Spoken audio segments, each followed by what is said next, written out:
তোরা কি জানিস, আমি যখন আগে মাম্মামের কাছে 1 কোটি টাকা চাইতাম, তখন মাম্মাম আমাকে বাড়িয়ে 100 কোটি টাকা দিত। গাইস, মাম্মাম এখন আর আগের মতো নেই, এখন বদলে গেছে। মাম্মাম 1 কোটি চাইলে 1 কোটি দেয়। সত্যি বান্ধবী, আমরা কত লাকি, তোর মতো একটা বড় লোক বান্ধবী পাইছি। ধুর, ফালতু বকিস না তো, কি লাভ এত বড় লোক হয়ে, যদি আমার প্যারেন্টস আমার আবদার ইনা মেটাতে পারে।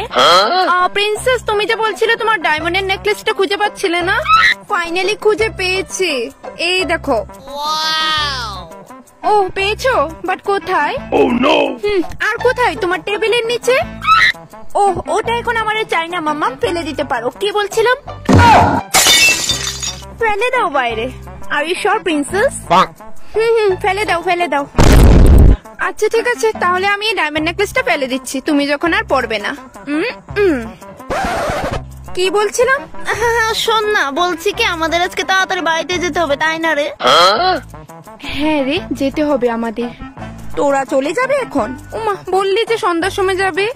হ্যাঁ, একটা ইম্পর্টেন্ট কাজ আছে না রে, হঠাৎ মনে পড়ছে তো যেতে হবে। চল যাই যাই, চল চল চল চল।